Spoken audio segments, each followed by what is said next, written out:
La radio est une imagination. Imagination. La vôtre. Dimanche 10 mars 2019, bienvenue à tous. Avec nous, Ibrahima Dia, socio-économiste, ancien directeur du MCA Sénégal. Jean-Martin Colly, sociologue et sciences de l'éducation et sciences politiques et relations internationales. Merci, monsieur, d'avoir accepté notre invitation. Vous le savez, avec la réélection du président Macky Sall, il a fait un appel au dialogue, un appel à l'endroit de l'opposition et de la société civile, mais appel diversement apprécié par les partis politiques et la société civile. Si la société civile demande que le dialogue s'instaure pour que le Sénégal redevienne cette démocratie qu'elle a toujours été, d'autres dans les partis politiques ne semblent pas accorder beaucoup d'importance à ce dialogue. Ibrahima Dia, comment analysez-vous cet appel au dialogue et ces appels diversement appréciés par l'opposition? Merci Alassane. Je pense que nous sommes sortis d'une élection qui a été une leçon de démocratie par un scrutin très paisible et également des résultats très nets qui montrent un peu l'avis des Sénégalais selon les zones où ils habitent par rapport au projet, disons, par rapport au bilan du président sortant et par rapport au projet qu'il leur propose. Et avant même que le nouveau président ne se prononce, on a entendu la société civile et beaucoup de secteurs demander un dialogue. Alors, la raison de cette demande, c'est parce qu'il y a eu, avant les élections, une situation assez tendue et je pense que le dialogue politique est la principale solution qui a été avancée par les uns et les autres. Maintenant, il ne faut pas oublier qu'un président de la République est élu sur la base d'un programme et d'une offre politique et qu'on est dans un système démocratique où les différentes options, les différentes idéologies doivent s'affronter. Et le dialogue ne devrait pas être perçu comme un dialogue sur les programmes ou sur les projets, mais un dialogue sur les processus politiques. On pourra revenir là-dessus. Votre avis par rapport à ce dialogue qui est diversement apprécié, Jean-Martin Colly? Merci, monsieur Alassane Sambadio, pour l'invitation. Je profite de l'occasion pour vous dire bonjour bonjour à mon collègue, monsieur Dia, dire bonjour à vos invités, auditeurs. Merci. Avant d'en arriver au dialogue, il faudrait bien qu'on explique le processus, comme l'a fait monsieur Dia. N'oublions pas que nous sortons d'une élection, qu'il y a eu avant l'élection des propos assez belliqueux, en tout le cas de la part des différents acteurs concernés par le processus. L'élection a été assez calme et tant mieux, je pense que nous le devons à la maturité du peuple sénégalais. Elle s'est déroulée dans des conditions très acceptables, honorables pour le peuple.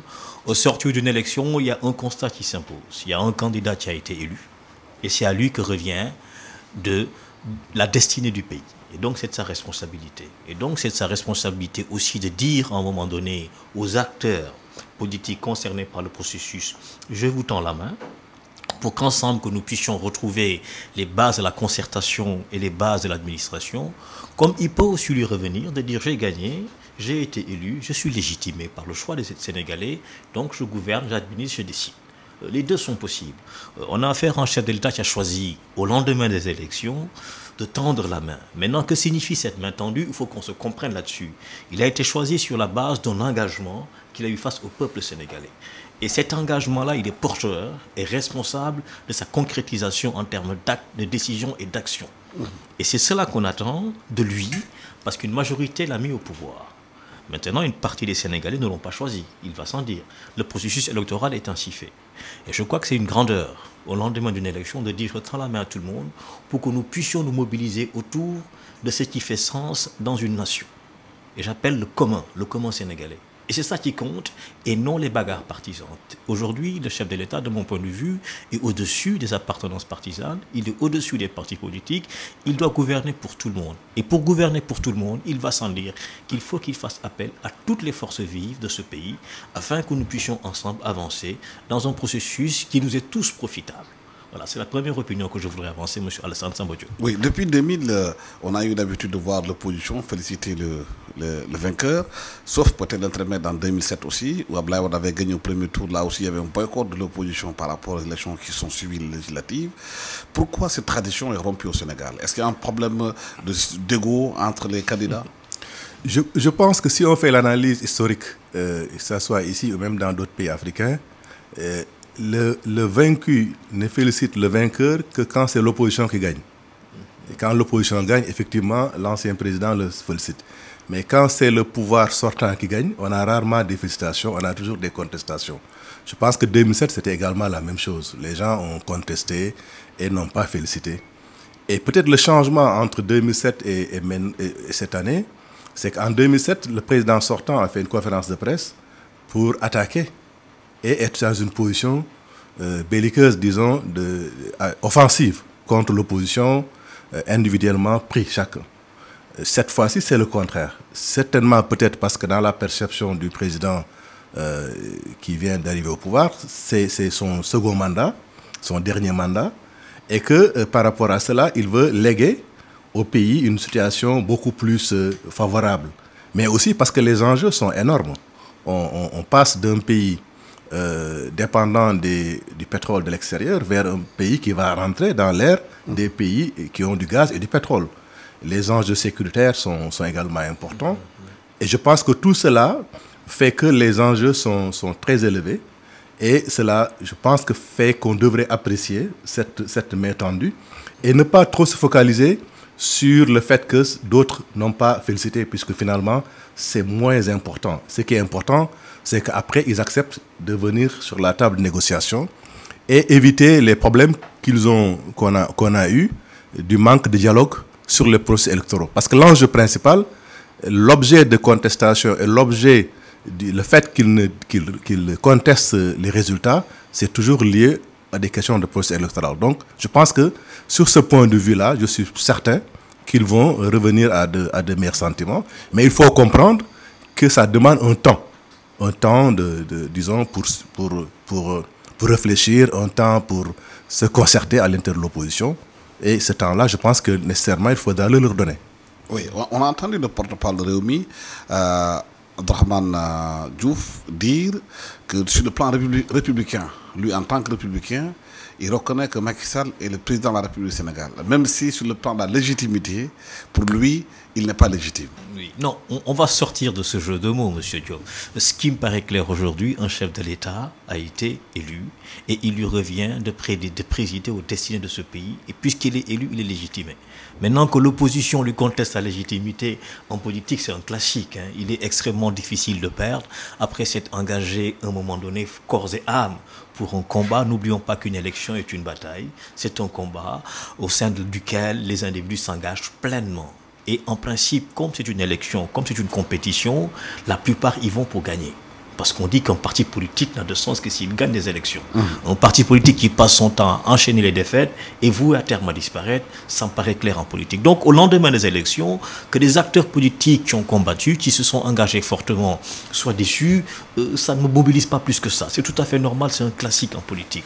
Reste à savoir quelle est la grandeur de ces acteurs qui se sont engagés au nom du peuple sénégalais, qui sont allés au suffrage universel et qui n'ont pas eu le suffrage qu'ils voulaient. Et c'est là qu'on les attend, en termes de grandeur, pour continuer à contribuer à la bonne marche du pays, comme ils l'ont promis lors des élections. Et contribuer à la bonne marche du pays, c'est jouer son rôle. Je suis élu, je joue mon rôle d'élu. Je suis battu, je rentre en opposition et je m'oppose. Et je construis quelque chose visant à participer au débat politique de ce pays. Et c'est ça la règle.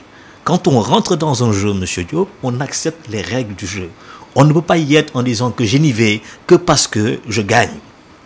On peut gagner, on peut aussi perdre. Et quand on perd, il faut se montrer à la hauteur du défi qui, n'oublions pas, M. Diop, est un défi national. Il ne s'agit pas du combat entre M. un tel et M. un autre. Ceci, peu importe. Je crois que les Sénégalais l'ont clairement montré. Ils ont rejeté clairement ce système de conflit entre des personnes. Ce que j'appelle le combat de coq. On n'est pas dans ça, monsieur. On est dans un enjeu national qui nous concerne tous. Et au regard de la situation du pays, je crois qu'on doit tous se retrousser les manches pour se mettre au travail. La situation est sérieuse et n'oublions pas qu'une opposition a son rôle à jouer. A son rôle à jouer. Elle doit se poser des questions clairement. Que vais-je faire pendant 5 ans pour continuer à contribuer à la bonne marche de ce pays, à asseoir mon programme, à repartir vers les électeurs, ainsi de suite.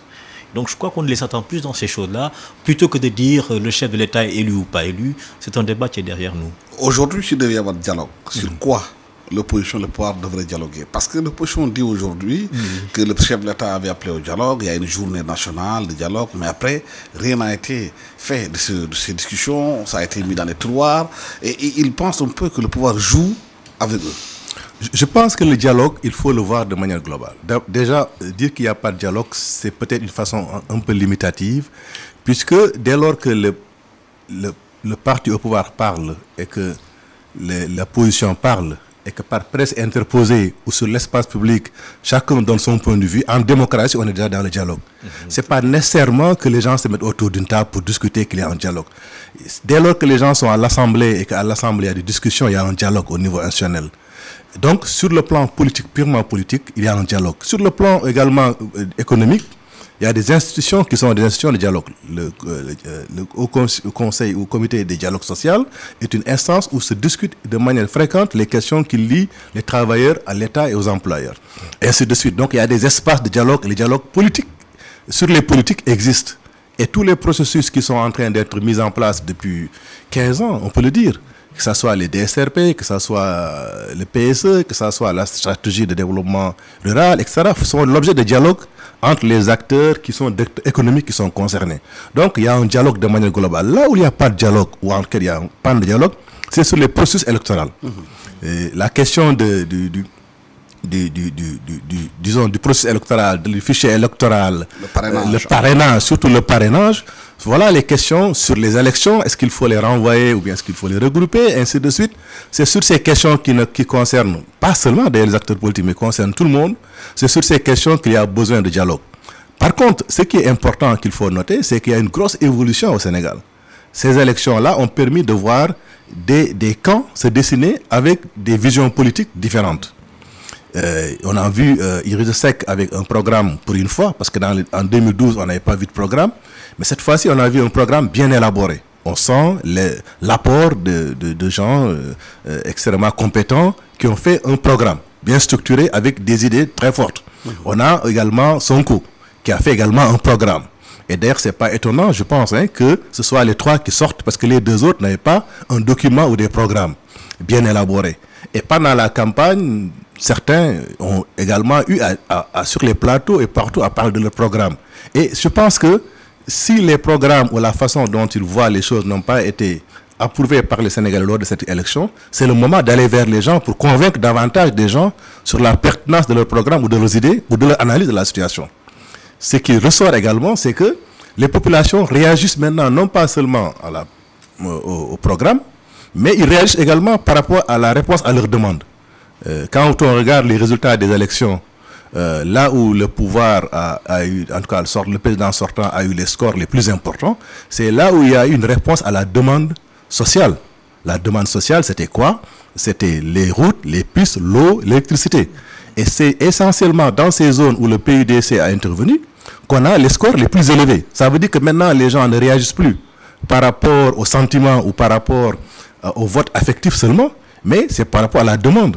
Et l'on a vu également, avec l'appui de la presse depuis 10 ans, que chaque jour, les populations sortent dans les télés pour dire nous n'allons pas revendiquer des forages, revendiquer l'électricité, et de plus en plus c'est l'électricité, et dire nous n'allons pas voter si on ne règle pas notre problème. Et on peut faire une analyse approfondie, on se rendra compte que les scores les plus élevés sont là où ces questions ont été réglées. Et là où les gens espèrent peut-être que ça va être réglé. Donc, ça veut dire que maintenant, la donne a changé. Et c'est le moment pour les hommes politiques de mettre l'accent maintenant sur les offres politiques et non plus sur la surenchère ou sur les débats crypto-personnels. Oui, mais avant d'aller à ces offres politiques, il faudrait la question du parrainage qui a été mise sur la table par l'opposition, qui parle de processus électoral, qui a dit qu'elle n'a pas été très associée à tout ce qui a été fait, même si aussi l'opposition aussi a boycotté la plupart des rencontres qui ont été appelées par le pouvoir. D'accord. Sur cette question-là, je crois qu'on a été face à un défi majeur pour le Sénégal, à savoir, bien avant que le parrainage soit mis comme dispositif, c'est la pléthore de candidats. Il faudrait très bien que l'on comprenne que quand on dit démocratie, offre démocratique, compétition politique, dans un pays où nous avons le nombre d'électeurs que nous avons, on peut difficilement se permettre à un moment donné d'avoir un émiettement des candidatures à ce point, ça perd de son sens et ça perd de sa pertinence. L'essentiel pour une population par rapport au système de parrainage, c'est voir quelles sont les offres politiques et par rapport aux offres politiques, quelles sont les offres susceptibles de susciter notre adhésion. C'est cela. Et je crois que le parrainage a été perçu, à juste titre ou quelquefois à tort, comme un système de sélection des candidatures. Ça peut s'apprécier positivement, ça peut s'apprécier négativement. Mon sentiment est le suivant. Pour une compétition aussi ardue, aussi haute et aussi intense en responsabilité pour prédestiner au Sénégal, je pense qu'il est important que l'on se donne des procédures pour sélectionner qui va nous représenter. Et j'insiste sur la notion de sélectionner parce que n'importe quel acteur ne peut pas se lever un beau jour et dire « Tiens, je suis candidat ». Si on part dans ce sens, qui était quand même le sens qui était annoncé, on va directement vers une folklorisation des élections. Chacun est candidat et chacun vient raconter tout et n'importe quoi pour peu qu'il ait accès à un micro, à une caméra. Non, ce n'est pas le but. Le but est d'être candidat et de porter un projet pour le pays. Et donc, bien entendu, le parrainage a été perçu comme un système sélectif. Et pourquoi pas, pour que des acteurs porteurs de projets, et heureusement qu'on a eu dans ce débat politique au moins 3 projets en interaction, bon, M. Dia l'a cité, qui ont débattu, qui se sont affrontés sur la sphère politique, et les électeurs ont fait leur choix. Et je crois que c'est tant mieux. Tant mieux pour le Sénégal, tant mieux pour la démocratie sénégalaise et aussi tant mieux pour les électeurs sénégalais et pour la compréhension de l'offre politique qui leur est offerte.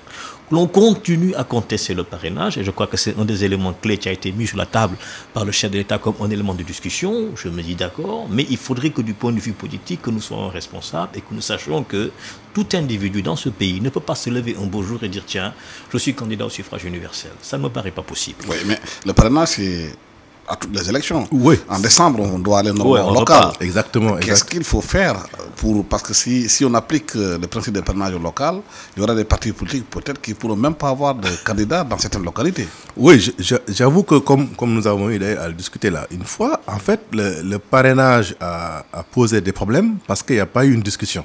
Parce que l'opposition a dit qu'il n'y a pas de parrainage. Et le pouvoir a dit que je vais faire un parrainage. Et quand le président a dit qu'il faut maintenant discuter des modalités, les gens ont estimé qu'il ne le fallait pas. Mais dans les débats qu'il y a eu après, on a vu que l'opposition avait des idées pertinentes qui auraient pu, s'ils avaient participé au débat, régler le problème. Par exemple, la question du double, comment on appelle, des doublons. L'opposition, ou certains en tout cas dans les débats, ont dit qu'on aurait pu le régler par un tirage au sort, au lieu de dire celui qui vient le premier. Par exemple, cette idée aurait pu être mise sur la table depuis très longtemps. D'autres ont également indiqué qu'on aurait pu avoir d'autres modalités. Donc la question est aujourd'hui d'accepter de discuter. Maintenant, si on regarde au Sénégal, si on faisait une enquête, presque tous les Sénégalais sont d'accord sur le principe du parrainage. Donc ce débat-là, l'opposition doit accepter de dire, maintenant discutons des modalités. Non seulement les Sénégalais sont tous favorables, mais les élections précédentes ont montré que c'était pertinent. Si Idrissa Seck a eu cette grosse coalition, c'est parce qu'il y a eu le parrainage. Et je pense que ça a été positif pour lui. Et c'est l'occasion d'ailleurs de voir comment est-ce qu'il faut réorganiser, comment le parrainage peut contribuer à assainir l'espace politique par des coalitions fortes. Maintenant, nous avions, moi-même personnellement, on en a discuté une fois, il y a eu des offres de solutions. Il faudra que le parrainage soit fait avec des outils électroniques. Les solutions sont là. On n'a pas besoin d'aller faire des signatures. On peut avoir des tablettes avec le système d'empreinte digitale et les numéros de carte d'identité avec un serveur qui permet de faire parrainer les gens qu'on veut. D'ailleurs, ce système même peut être utilisé à l'intérieur des partis ou des coalitions pour voir qui est-ce qu'on va mettre, puisqu'il faudra à l'intérieur même qu'il y ait un parrainage pour que le choix des gens à l'intérieur d'un parti qui doit être candidat ou qui ne doit pas l'être soit justifié. Sinon, c'est l'arbitraire, c'est le patron du parti qui décide. Et c'est cela d'ailleurs qui crée toutes les difficultés d'antidémocratie. Donc, la modernité aujourd'hui offre des possibilités d'améliorer notre système démocratique. Le digital est une solution extraordinaire qu'il faudra exploiter pour que ça soit de plus en plus objectif. Maintenant, il faut en discuter. Et c'est l'occasion, à mon avis, de demander à l'État d'envisager cette option et aux partis politiques de sortir de la position radicale disant pas de parrainage, revenons au parrainage, parce qu'on ne va pas y revenir, et qu'on essaie de trouver des solutions qui permettent de régler de faire face à tous les risques, parce que tous les risques qu'ils imaginent, il y a des solutions techniques pour les régler. Et je pense que sur ce plan-là, si on fait cela, on peut y aller on peut faire des réformes rapidement et aller aux élections locales avec un système de parrainage qui peut être faisable dans les délais. Mais sinon, on va avoir les mêmes problèmes, on va se retrouver avec les mêmes discussions. Le pouvoir va continuer à mettre en place le parrainage et l'opposition va continuer à contester. Donc je crois que ça c'est un point nodal de la discussion, la question du parrainage, comment la moderniser, comment revoir les modalités pour qu'elles soient la plus transparentes possible est la plus objective possible. Oui, il y a urgence parce qu'au mois de décembre, on doit normalement, si tout se passe bien, les locales. Il y a d'autres leaders politiques qui avancent aussi l'idée de coupler les élections pour éviter qu'il y ait trop de dépenses. Selon leur vision, d'autres ne sont pas d'accord avec cette proposition. D'accord, je crois que c'est un débat qui va se poser assez rapidement parce que quand un chef de l'État s'installe, ce qui nous importe du point de vue républicain, c'est qu'il soit accompagné par une majorité claire, précise et qu'il puisse rapidement engager son programme. Et pour cela, bien entendu, des élections législatives sont un moment fort pour asseoir une majorité, quelle qu'elle soit, pour dérouler le programme. Maintenant, le coût des élections a été mis sur la table pour un pays comme le nôtre et bien entendu, enchaîner les élections est un coût. La présidentielle nous a coûté 13 milliards. Hein? Mais les autres élections continueront à nous coûter beaucoup d'argent, M. Diop, parce que c'est un processus coûteux et cher. Mais il a aussi son revers. Je pense qu'il faut, de mon point de vue, aller assez rapidement à une élection législative pour que puissent se dessiner les tendances du pays, pour que le pays puisse être gouverné et administré de manière très claire et que le chef de l'État puisse engager le pays sur un programme qui me paraît précis selon l'entendement. Et ça, je crois que c'est quelque chose qui devrait être rapidement mis sur la table afin que l'on sorte du flou à la suite d'une élection. Avoir un président de la République installé et puis une Assemblée nationale dont on se demande que va-t-on faire d'elle. Est-elle encore légitimée pour continuer à administrer et décider? Elle l'est, bien entendu, parce que nous sommes sur un programme électoral avec des règles claires, ou bien le président souhaite-t-il rapidement repasser aux urnes, redéfinir la majorité, je vais dire, de représentation au niveau de l'Assemblée. C'est deux options possibles, mais je pensais qu'il est peut-être utile de passer assez rapidement à une élection législative. Oui, c'est certainement la dissolution de l'Assemblée nationale. Je pense que, en tout cas, quand on regarde les programmes électoraux des candidats, que ce soit Idrissseck, Sonko, etc., tous disaient que s'ils sont élus, ils avaient promis de dissoudre et de regrouper les élections pour ces raisons-là. Donc, normalement, il y a un consensus, à mon avis, et quand on entend toutes les personnes qui en parlent, les populations également, en fait, les citoyens, la plupart souhaitent quand même qu'on sorte des élections permanentes. Et donc, souhaitent cette dissolution pour qu'on aille vers des élections regroupées. Surtout aussi qu'il y a un décalage et si on ne le fait pas, on va chaque 2 ans ou chaque 1 an, on va être dans des élections. Et chaque fois qu'il y a des élections en perspective, le dialogue est difficile. Et également, on se rend compte que le pouvoir en place, le président, n'a pas toujours les mains libres quand il y a des perspectives électorales. Et je pense qu'il y a beaucoup de mesures, disons, de rigueur qu'un gouvernement peut prendre. Souvent, il ne les prend pas parce qu'il regarde les perspectives, les dégâts électoraux que ça peut avoir. Et donc, je pense que ce serait important aujourd'hui qu'on puisse faire ces élections, qu'on puisse regrouper ces élections. Maintenant, est-ce qu'il faut décaler un peu ou non pour qu'on se prépare bien, parce que dans 7 mois, c'est trop juste. Et peut-être pour les regrouper et puis maintenant que le reste du mandat du président soit consacré au travail. Mais est-ce qu'aujourd'hui, le président aura des courées franches de le faire, du moment que certains estiment que, puisqu'il n'y a pas la perspective d'un 3e mandat, qu'il est dans une possibilité d'avoir la liberté de se défaire de tous les lobbies et de faire avancer des choses compte tenu des enjeux au Sénégal. Parce que les enjeux ne sont pas seulement que politiques, ils sont sécuritaires. On dit que le pays va devenir un pays pétrolier, gazier, ce qui veut dire que de plus en plus d'autres forces vont s'intéresser au pays, avec la sous-région aussi, ce qui se passe. Bien sûr. C'est un moment important, en tous les cas, pour le président qui vient d'être élu, parce qu'il entre dans un 2e mandat. Un 2e mandat suppose des enjeux. Des enjeux à la hauteur de la fonction, parce que quand on vient d'arriver, le 1er mandat, les enjeux de type politicien, si vous me permettez l'expression, sont très forts. Pour un 2e mandat, éventuellement dernier mandat, le chef de l'État devrait très rapidement se mettre au-dessus des appartenances partisanes. Très vite, et qu'il envoie au peuple sénégalais des signes extrêmement forts de son détachement vis-à-vis des questions politiciennes. L'un des exemples, c'est la séparation entre sa fonction et son titre de chef de parti. Ça, il faut le régler très vite. On ne peut pas à la fois être chef de l'État dans un 2e mandat et puis continuer à présider un parti. Ça peut créer de la confusion et ça peut faire un peu un 3e tour électoral. Qu'on sorte de ces questions-là et que le chef de l'État incarne clairement et fortement sa présidence de tout le pays. Maintenant, les enjeux qui s'offrent à lui sont à la hauteur de ses engagements. Ne l'oublions jamais que c'est lui qui s'est engagé, c'est lui qui a promis. Entre lui et le peuple, il a cette relation-là. Reste à savoir comment va-t-il procéder pour arriver à tenir ses promesses. Ça, c'est une question de gouvernance. Et du point de vue de la gouvernance, la première chose qui me paraît utile, c'est sa relation avec les institutions. la relation avec l'Assemblée nationale de manière particulière, la relation avec le Premier ministre, qu'on ait vraiment cet équilibre entre des administrations et des institutions politiques qui fonctionnent. Que le Premier ministre s'occupe des questions relatives à l'Assemblée et qu'il préside. Et s'il veut présider correctement, il faut qu'il soit au-dessus des partis politiques. Moi, c'est la première chose que je constate dans ce nouveau défi, qu'il soit au-dessus des partis politiques et que l'Assemblée nationale fasse son travail, n'oublions pas, de force de proposition et non de caisse de résonance. Il faut qu'on sorte de ces petites choses et c'est pour ça que je dis que ce deuxième mandat doit être un mandat politique et non politicien. Le politicien consisterait à continuer à faire de la politique du genre je suis d'accord, tu n'es pas d'accord.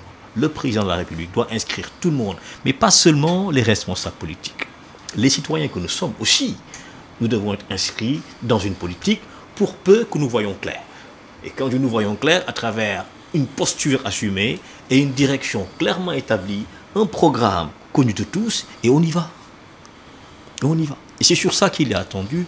Maintenant, du point de vue des ressources, on en a parlé avant les élections. Les élections ont été un moment de débat, de discussion, et je pense que le processus après-électoral aussi va être un enjeu. La question de l'énergie va être centrale dans un pays qui se veut émergent. L'énergie, l'électricité me paraît utile et importante. La question n'est pas encore réglée. Elle reste de mise. Nous sommes à Dakar, les coupures ont baissé, mais dans le monde rural, ce n'est pas la règle. On dit qu'on a découvert du pétrole et du gaz au Sénégal. Que va-t-on en faire? Et sur le que va-t-on en faire, c'est une question qui nous concerne tous. Et quand tu nous concernes tous en tant que citoyens, tous aussi en tant que co-responsables d'une ressource d'aujourd'hui utile pour demain. Comment va-t-on la gérer? Et de ce point de vue, moi j'ai toujours tendance à regarder ce que d'autres pays ont fait. Je regarde le Gabon, je regarde le Congo, je me dis tiens, quand je dis tiens, c'est tiens, nous avons intérêt à ne pas vivre ce que ces États ont vécu, tant la ressource a été destructrice, à la fois pour l'économie du pays, mais elle est surtout destructrice, vous savez pourquoi, M. Diop? Pour l'unité du pays. L'unité du pays. Ces pays sont divisés sur la captation des ressources. Et au Sénégal, je crois qu'on devrait fortement méditer l'exemple gabonais, nous devons fortement méditer l'exemple congolais, et se dire nous n'avons pas intérêt à faire ceci, parce que le pays risque d'être divisé de manière durable. Et quand je dis de manière durable, on a toujours beaucoup de peine à se dire c'est un pays tout petit, le Gabon, 1,5 million d'habitants au maximum, et quand vous y allez, quelquefois vous êtes surpris par les poches de pauvreté que vous y rencontrez. Où est passée la ressource depuis 20 ans? Tout le monde se pose la question. Le Congo, c'est idem. Un équilibre politique quasiment impossible, des coups d'État récurrents, une armée quasiment présente, des forces de sécurité non gérées, etc. etc. Donc, c'est une alerte pour nous. Et l'exemple que je viens de citer devrait nous servir, à contrario, pour poser de manière extrêmement claire, paisible, surtout sans se précipiter, M. Diop, comment faire en sorte pour que cette ressource-là puisse être une ressource inclusive pour l'économie du Sénégal. On a l'impression que justement ces débats de fond ne sont pas abordés par les partis politiques au Sénégal. Oui, effectivement, parce que les enjeux électoraux proches polluent l'atmosphère de débat. Et donc, je pense que c'est pour ça que c'est important de se débarrasser très rapidement de ces questions pour qu'on se pose les questions des logiques économiques, des politiques publiques. Vous avez le PSE qui est un excellent outil, mais qui n'est pas approprié par les gens, parce que le débat sur le PSE est pollué par les débats de politique politicienne. Il n'y a pas d'appropriation. Or, s'il y avait une bonne appropriation, au-delà des débats, on aurait au moins une bonne visibilité. La question du pétrole, il y a un nouveau code, il y a une loi sur le partage, il y a une loi sur comment dirais-je, le contenu local.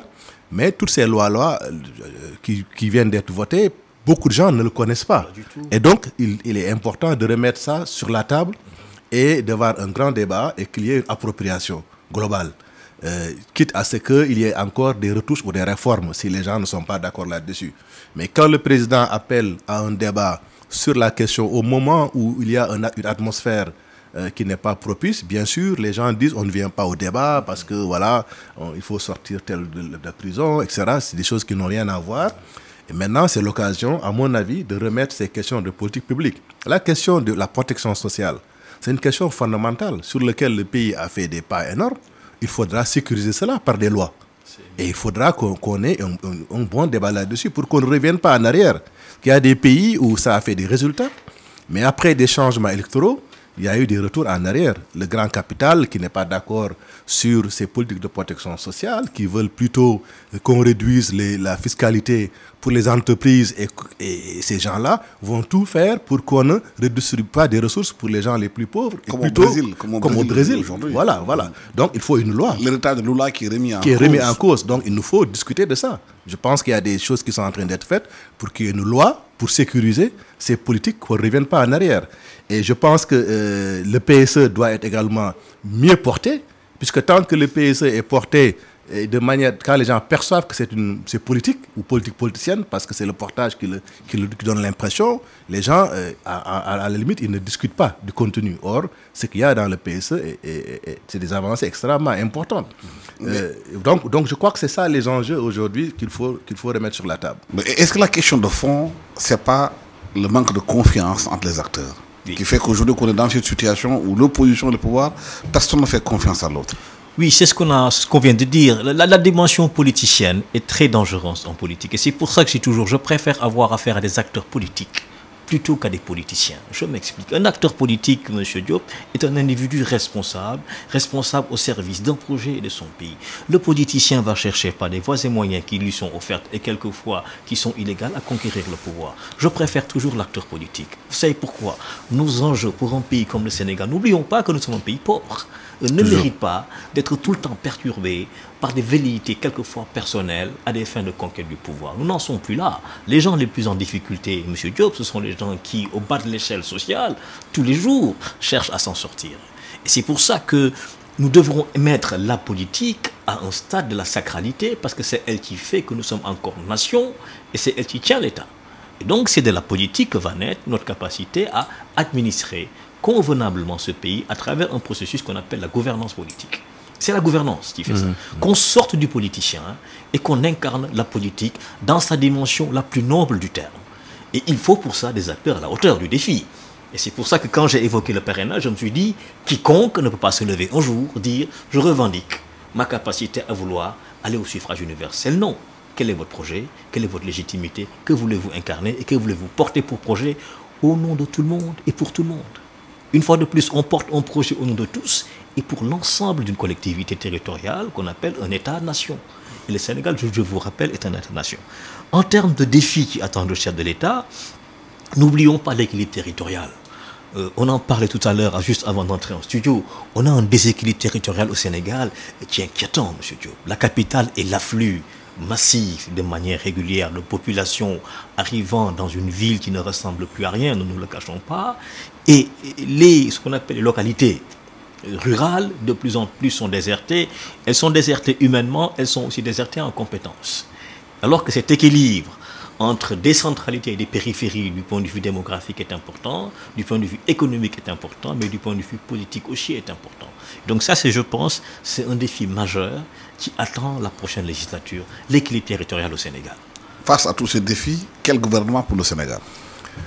En fait, si on en juge par ce qu'on entend à gauche et à droite, les avis que l'on entend, les attentes que les gens expriment, c'est d'avoir un gouvernement beaucoup plus orienté sur les résultats, pour ne pas dire technocratique, qu'un gouvernement politique, disons politicien.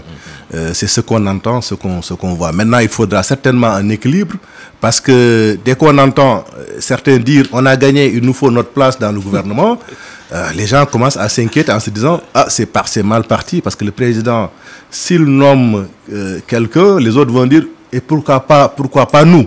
Et peut-être que ce qui serait plus aisé pour lui, c'est d'avoir une équipe orientée résultat, un gouvernement avec des gens qui peuvent produire les résultats, et peut-être demander à tous ceux qui l'ont soutenu, et qui l'ont soutenu, en tout cas dans leur déclaration, parce qu'ils pensent que le bilan il est bon, parce que aussi les perspectives qui annoncent sont bonnes, que ces gens continuent à aller travailler, là ils travaillent, ou bien qu'ils s'investissent dans les élections locales et législatives pour décider des orientations politiques, et que ce que le président a déjà défini comme programme, les 5 initiatives qu'il a lancées et qui sont extrêmement importantes, et je pense que si ces initiatives-là démarre bien, notamment tout ce qui concerne l'économie sociale et solidaire, ce qui concerne la reforestation, la transition écologique, ce qui concerne les bidonvilles ou déchets zéro, etc., ça, il faut que ça soit bien géré, parce que le délai est très court. Donc, il faudra un gouvernement stable également. Il ne faut pas que les choses changent chaque 2 ans ou chaque 1 an. Donc, il faut un bon choix des personnes, même s'ils sont des compétences politiques, que ce soit l'aspect compétences techniques et compétences, en tout cas opérationnelles, soit davantage mis en place. En tout cas, c'est ce qu'on entend le plus. Oui. Maintenant, est-ce que c'est réaliste ou non? En tout cas, c'est ce que moi je perçois. Et je pense que le président doit laisser un legs. Je pense qu'il y a un legs qu'il va laisser. Il y a les autoroutes, il y a Diamniadio, il y a plein d'autres choses. Mais l'autre legs également, c'est des politiques publiques fortes sur lesquelles que les gens sont appropriés. Parce que quelles que soient les avancées, s'il n'y a pas une bonne appropriation de ces politiques par les populations, il y a une possibilité de remise en cause. Et donc, je pense que ça, c'est les éléments qui doivent déterminer son choix des hommes qui doivent, et des femmes qui doivent diriger, qui doivent être dans ce gouvernement-là, pour exécuter ces programmes phares et faire au PSE des pas. Des gens très ouverts également, qui ne soient pas trop sectaires, qui ne soient pas trop partisans, mais qui est la perspective des résultats pour l'ensemble du pays comme vision. Est-ce que ce là est facile avec une coalition qui vous a porté au pouvoir, ou déjà on entend dans certains médias, c'était revendiqué aujourd'hui le fait que leur parti doit avoir plus de ministres dans le prochain gouvernement? Oui, que les individus qui accompagnent le chef de l'État revendiquent une place prépondérante, c'est tout à fait normal. Maintenant, il y a un temps pour la campagne, il y a un temps pour le vote, il y a un temps pour gouverner, et ces 3 temps ne sont pas régis par les mêmes enjeux. Le temps de la gouvernance est régi par les intérêts suprêmes de l'État et de la nation, et c'est pour cela que je dis qu'il nous faut un gouvernement axé sur les résultats. C'est ça qui compte. Axé sur les résultats, à savoir truffé d'acteurs compétents pour mener à terme une politique nationale qui, elle, est née de l'engagement d'un individu face au peuple sénégalais. Les politiciens, une fois de plus, seront toujours en train de revendiquer des places afin d'être apparents. Parce que le politicien, qu'on le dise, hein, il n'existe que parce qu'il est apparent. S'il n'est pas apparent, il n'existe pas. C'est au chef de l'État. Et c'est pour ça que j'insiste, il est au-dessus des appareils partisans.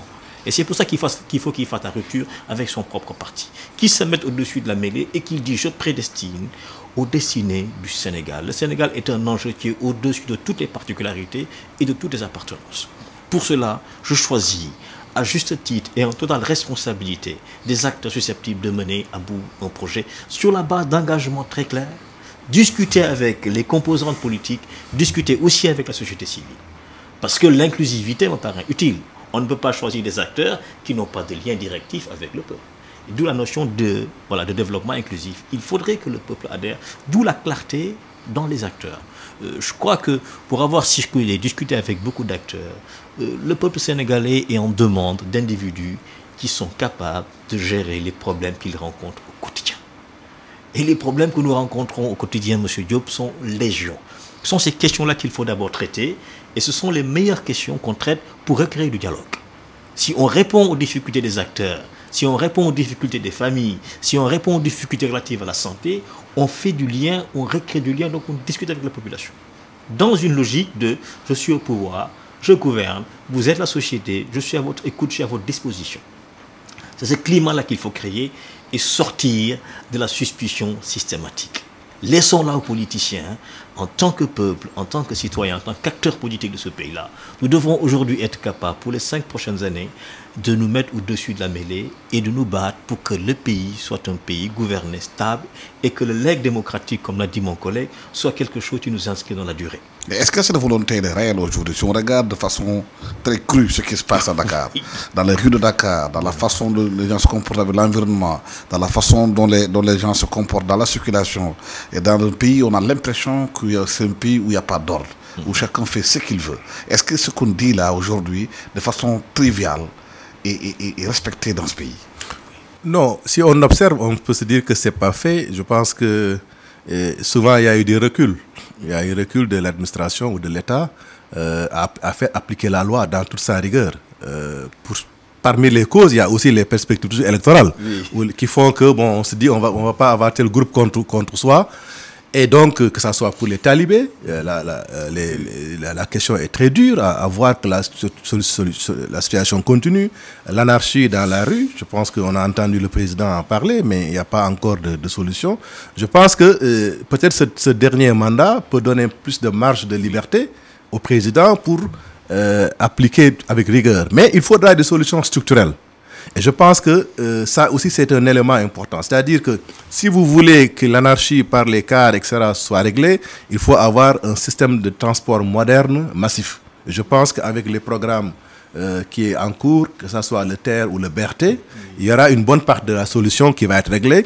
Ce qui fait que les gens auront l'option d'aller prendre le BRT ou les TER si les cars rapides sont en grève, par exemple. Parce qu'il suffit simplement de vouloir mettre des mesures d'ordre pour que tout le monde soit en grève et que le pays soit bloqué. Pour que les talibés, le problème soit réglé, il faut que l'État accélère la mise en place des écoles pour arabes modernes, ou en tout cas écoles coraniques modernes. Il faut que cette loi-là passe et que les choses se fassent. Et que donc on ait une alternative. Mais quand on n'a pas d'alternative, quand on n'a pas de solution structurelle, souvent, ce n'est pas la loi ou la rigueur de la loi qui suffit parce que tu vas avoir la société contre toi. Donc je pense qu'il faudra accélérer ces mesures-là. Je pense également que l'État est dans, en tout cas d'après ce que j'en sais, est dans les possibilités d'accélérer le développement du milieu rural. Je pense que le PUDC a fait un exemple. Et après la première phase, on a vu que les bailleurs de fonds, tout le monde est en train de donner de l'argent au Sénégal pour faire la deuxième phase, avec les mêmes objectifs. Donc le monde rural aura l'électricité, les pistes, etc. Et on a le deuxième compact du MCC qui également met un bon montant important pour l'électrification. J'estime que si le gouvernement anticipe, si le programme, en tout cas dont parle le président, ce contre l'économie sociale et solidaire est mis en place avec les gens qui maîtrisent ces questions-là, à mon avis, on pourra avoir un renversement de situation. Et que les gens seront à l'aise pour vivre dans leur village et commencer à produire. Et cela aura un impact positif sur l'encombrement de Dakar par les petits vendeurs, etc. D'ailleurs, on commence, en tout cas dans les enquêtes que j'ai faites, dans les zones où le PUDC a mis en place des périmètres horticoles avec des systèmes de coopératives, de sociétés coopératives, on a vu que les gens sont prêts. Par exemple, dans le système de coopératives que le PUDC a mis en place, les populations ont cotisé pour acheter des actions. Un actionnariat populaire a été développé. Et les gens ont des capitales qui vont de 3 millions à 5 millions. Et c'est des gens qu'on pensait pauvres, qui ont pu acheter des actions à 1000 francs, à 1500, et ont créé des entreprises. C'est ça l'économie sociale, en fait, dont on a parlé. Alors, si on le développe en milieu rural, que ça soit dans la production, que ça soit dans les services, à mon avis, on va régler le problème structurellement, pour qu'il n'y ait pas cet encombrement à Dakar, etc. Je pense que c'est la voie, mais il faudra qu'on s'y mette très vite. Et qu'on s'y mette très vite parce qu'il y aura certainement des effets négatifs qu'il va falloir gérer. Et ça, je pense que c'est important de le souligner. Tantôt, il a posé la question de ressources humaines pour conduire ces projets et surtout le problème qu'on a dans ce pays de suivi et évaluation. C'est très facile souvent de mettre en place des projets, mais après ils meurent d'eux-mêmes sans qu'il y ait une évaluation, un suivi sur le terrain sur l'argent du contribuable qui est dépensé. Voilà. Pour éviter que les projets, comme on le dit, meurent de leur belle mort, il faut toujours développer quelque chose de participatif. Parce que les projets pensés uniquement par le haut, pour le haut, souvent ne rencontrent pas l'adhésion des populations locales. Et aujourd'hui, on devrait un peu changer de perspective en matière de gestion politique. On devrait plutôt être dans une dimension d'inclusivité, inviter le plus possible les citoyens, le peuple à participer au projet, voire à l'élaboration des projets. Les acteurs mobilisés pour l'élaboration d'un projet seront beaucoup plus enclins à se mobiliser pour son effectivité et seront beaucoup plus présents pour l'évaluation du projet, voire les correctifs et les corrections nécessaires au déroulement du projet. Ce sont des habitudes politiques et une culture politique qu'on devrait rapidement adopter. Et de ce point de vue, le chef de l'État a quand même les coups des franches. Il vient d'être réinstallé de manière plus ou moins confortable. Il lui revient donc, sur la base de la demande qui lui a été adressée, d'aller rapidement dans ce sens. Changer de stratégie politique, ne plus être dans le calcul politicien de la prochaine élection, s'inscrire de manière durable. Et pour ça, je crois qu'il faut inviter de manière récurrente les acteurs là où ils se trouvent à participer. Et c'est à ce niveau-là qu'on pourrait être surpris. Je crois que le peuple sénégalais est demandeur de qualité de vie, de manière globale. Il n'est pas enfermé dans ce que l'on rencontre à l'extérieur. Reste à le faire participer à l'élaboration des politiques qui correspondent à son vécu, mais surtout au suivi. Et pour le suivi, nous avons quand même des outils extrêmement stables. Moi, j'appelle ça l'état de droit. Nous sommes dans un état de droit. Force revient toujours à la loi. Et la loi est là pour garantir l'équilibre et le respect de tous. Donc, il faudrait qu'on apprenne à participer à cela et surtout sortir de ce que l'on voit souvent, les intérêts partisans. À chaque fois qu'on veut réformer de manière globale ou de manière partielle, bien entendu, les acteurs concernés par la réforme se lèvent, disent que si ça ne se passe pas comme ça, on va tout casser. On l'a même réentendu récemment lors de l'élection présidentielle. Sortons de cela, mais administrons le pays de manière globale, l'intérêt de l'un et l'intérêt de tous. C'est cela qu'il faut apprendre à conjuguer et surtout que les politiques apprennent à aller chercher les citoyens et à les faire participer aux actions. Mais est-ce que le deuxième mandat ce sont des coups de franche? Est-ce que ce n'est pas quelque part, comme certains l'analysent, une sorte de canard boiteux, comme on dit aux États-Unis, le deuxième mandat, où le président sera peut-être aussi dans une situation où il sera miné par une guerre de succession? C'est une analyse, mais je pense que la différence avec les États-Unis, c'est que ici le président il est puissant, il est fort, c'est lui qui décide les orientations, c'est lui qui fait les allocations de ressources, c'est lui qui nomme. Alors qu'aux États-Unis, ce n'est pas le cas. C'est pour ça que la comparaison n'est pas pertinente. Et donc là, tant que le président est là, c'est lui qui nomme aux fonctions militaires et civiles, comme on dit, c'est lui qui fait les arbitrages sur les allocations, les gens vont être obligés de suivre.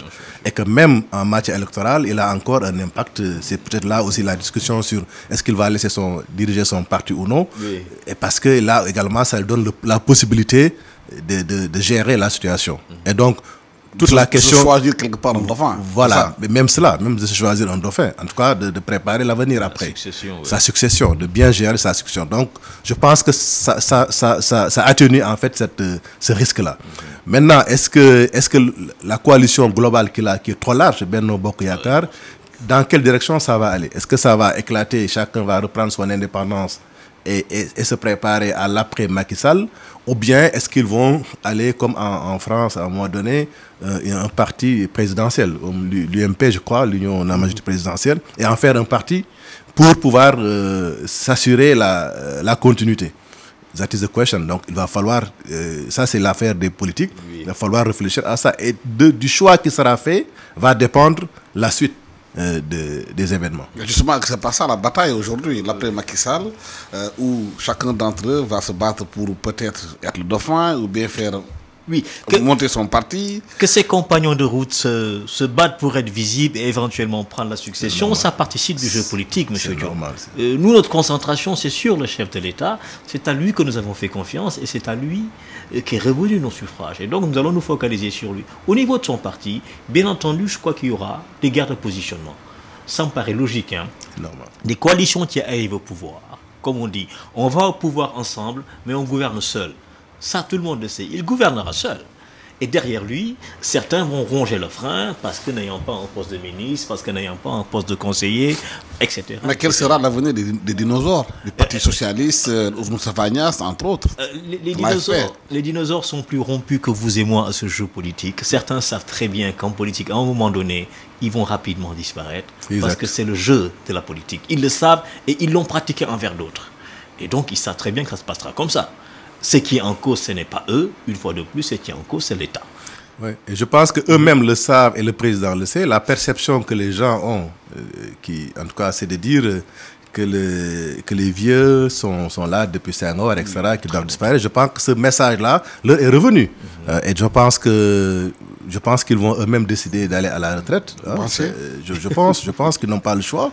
Les tendances ou les dynamiques le prouvent. Maintenant, la question, c'est leur dauphin. Leur dauphin, comment est-ce qu'il faut positionner leur dauphin. Mais je pense que ces personnes ont déjà fait leurs preuves. Le réseau qu'ils avaient et qui était utile au président, ce réseau, ils ne l'ont plus parce que leur âge est tel qu'ils ne sont plus... Leur réseau a disparu parce que c'est des gens qui sont d'une autre génération. Je pense que même le président a intérêt à ce que les choses soient plus claires parce que toute la perception que les gens, comme quoi il est gouverné, il est entouré que de vieux, c'est pas vrai dans la réalité. Mais c'est une perception qui est là parce qu'il y a 2 ou 3 personnes qui occupent certains postes. Donc cette perception, je pense qu'elle a intérêt.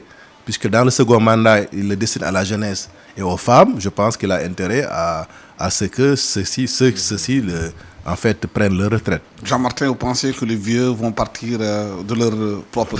Non, les vieux sont des politiciens, c'est des combattants. Et la politique, il y a une adrénaline. Ils sont habitués à combattre. Le chef de l'État, à mon avis, dans ce dernier mandat qui est le sien, doit aller de manière extrêmement forte vers un renouvellement générationnel qui a été perceptible et visible lors de ces élections-là. Il doit tendre la main à ces nouvelles donnes politiques. La question des jeunes a été posée, elle a été clairement exprimée. Celle de la place des femmes en politique aussi a été extrêmement claire. Et je pense que s'il veut gouverner de manière stable, paisible, en tenant compte de toutes les composantes de la population sénégalaise, pour ce mandat-là, ces deux groupes, en tous les cas, auront une place assez forte dans l'orientation qui va être la sienne. Voilà, le temps que nous ayons parti est terminé. Merci à Ibrahima Dia, socio-économiste, ancien directeur de MCA Sénégal. Merci à Jean-Martin Coly, sociologue des sciences de l'éducation et sciences politiques et relations internationales. À la technique, Aliou Diassi, aux caméras, Célé Diallo et Austin Mandang. Merci d'avoir été avec nous. Bon dimanche à tous. La radio est une imagination. La vôtre.